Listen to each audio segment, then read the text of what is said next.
taliye ku-xigeenkii ciidanka liyuga ee deegaanka canfarta maxamuud maxamed ibraahim ayaa si rasmi ah ugu biiray ciidamada soo majeestayaasha ah ee mayalka iyo mowqifka adag ee Tigreega.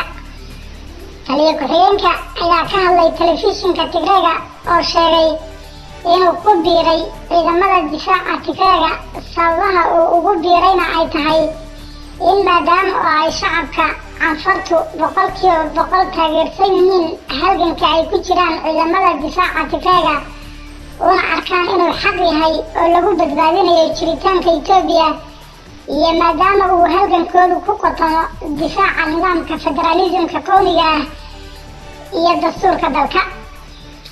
taliye ku-xigeenka ayaa sidoo kale ku sababeeyey ku biiridiisa TDF maadaama oo shacabkii canfarta laga jartay korontadii, biyihii, bangiyadii laga xidhay, islamarkaana laga joojiyey diyaaradihii rayidka iyo dhammaan adeegyadii asaasiga ahaa. wuxuu intaas ku daray inaysan shacabka canfartu difaacaynin hadba shaqsiga kursiga ku fadhiya, balse ay danta guud diyaar u yihiin inay u halgamaan oo ay difaacaan. dimuqraadiyad ma aha ayuu yidhi in kolba shaqsi khasab igu difaaca uu dhaho shacabka canfarta iyagoo shacabku sooman oon wax adeeg ah la siinaynin haba yaraatee wax walbana kibir iyo ukas looga jartay. difaaci mayno kibirka, isla weynida iyo dhulballaarsiga axmaaro ee waxaan difaacaynaa danta guud ee ummadda, waxaana taageeraynaa cid walba oo u halgamaysa jiritaanka dalka, dastuurka iyo federalismka qowmiga ah. dhanka kale madaxa hay-adda gargaarka Mareykanka ee USAID Samantha Power oo booqasho ku maraysay Suudaan iyo Itoobiya islamarkaana Suudaan si furan oo qalbi furan loogu soo dhaweeyey is-afgarad wanaagsanna uu ka dhexdhacay ayaa weji kakan iyo soo dhaweyn la-aan carab badani haraysay kala kulantay Itoobiya. Samantha oo ah shaqsi aad looga dambeeyo laguna xurmeeyo siyaasadda arrimaha dibadda ee Mareykanka ayaa habeen hore timid Addis Ababa kadib kalama aysan kulmin soo dhaweyn diiran.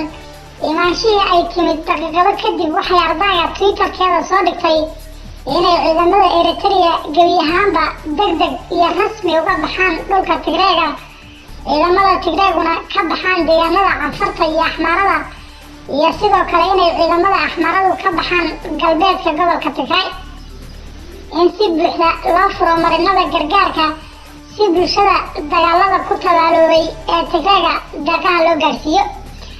arrintan ayaa waxay dhalisay kacdoon ay axmaaradu ka sameeyeen baraha bulshada iyagoo dhahaya naagtani xal iyo deeq gaarsiin uma iman Itoobiya ee waxay u timid inay dowladda bedesho iyo waxaan isu dheelitirmaynin ayay rabtaa inay isu dheelitirto, taasoo ka dhigan inay diidan yihiin hadalkeedii axmaaro ha ka baxdo galbeedka Tigray. Samantha waxay la kulantay wasiirka wasaaradda nabadda ee Itoobiya Mufriyaad Kaamil waxayna ka wada hadleen sidii marinada deeqaha loo furi lahaa, weliba dhinaca Suudaan inay deequhu ka soo galaan wayna aqbashay Mufriyaad. ku dhawaad 200 oo gaari oo halkaas ku xayirna ayaana maanta deeq gaarsiiyey deegaanka Tigray. waxaase meesha ka muuqatay caro ay Samantha ka carootay qaabilaad la-aanta ra-iisul wasaaraha iyo fudaydsi xukuumadeed oo ay ka dareentay jawi ah inaysan jeclaysanin imaatinkeeda. ilaa iyo haddana lama aysan kulmin ra-iisul wasaare Abiy iyo golayaashiisa oo ay markii hore rabtay inay la kulanto kalana hadasho xabad joojin iyo xalka colaadda gobolka Tigray. Samantha waxay aad u dhaliili jirtay bilowgii ilaa haatan dagaalka ay Itoobiya ku qaaday deegaanka Tigray, waxayna soo ambabixi socdaalkeedan si gaar ah ula kulantay madaxa hay-adda caafimaadka adduunka ee WHO Tedros Adhanom oo maamulka Abiy u aqoonsan yahay inuu yahay ninka indhaha caalamka ku soo jeediyey xasuuq wadareedka ay Abiy iyo Isayaas ka geysteen deegaanka Tigray. waxaana loo malaynayaa inay sababahani qayb ka yihiin carada maamulka Abiy ula kulmi waayeen Samantha Power.